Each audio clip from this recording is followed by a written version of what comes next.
start by saying, it is an established fact that the art has the capacity to transform traumatic experience into the personal creative power and to be the source of inspiration and support for the others.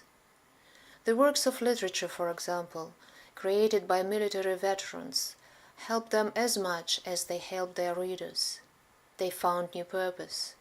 They reinvented themselves. But what if you don't believe you have it in you to be a writer? What if you dismiss creativity altogether as not important, not substantial, compared to your war experience?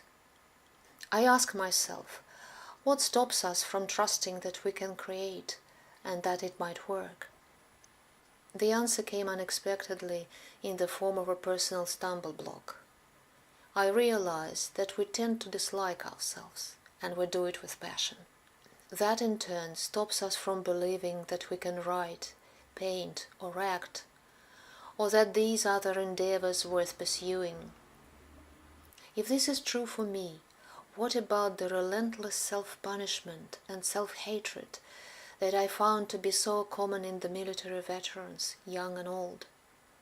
What about their stigma that blinds and smothers any thought of self-worth? What about those who gave up? How is it possible to break that mold and convince them to give it a shot? And then again, even some accomplished writers and artists commit suicides. What is missing? It turned out that the missing element was love.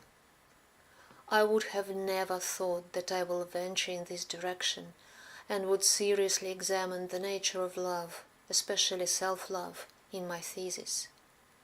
I'm neither sentimental nor new agey. I don't believe that any amount of unicorns, imagined or painted on the walls, will heal trauma or prevent a suicide. The idea of self-love seemed at first a bit on the unicorn side, but the block of self-hatred was staring me in the face, and I started to look for the antidote. Trying to capture in one word all that we feel when we are in love, I explored the seductive power of lust and the reliability of friendship. None satisfied me. We can't lust ourselves or befriend.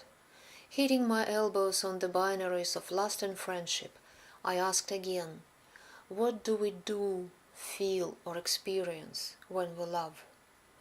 I was looking for a common denominator, an office all-rounder, a metaphor I can work with, and I came up with nurture. Try to substitute one for another. Is friendship nurturing? I think so. What about trust and respect? Yes, that's nurture. Even lust has a bit of nurture in it, come to think of it. So I'll take it and will run with it for a while. It gives me a practical instrument that I can use to explain what actions have to be taken. For example, to love I can nurture myself. I have to stop smoking.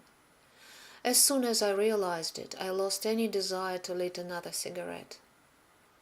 You can love yourself by nurturing your mind in reading and studying, by nurturing your soul in friendships with those who bring up the best in you. When I nurture myself this way, I feel confident, strong and relaxed, at peace and in agreement with who I am.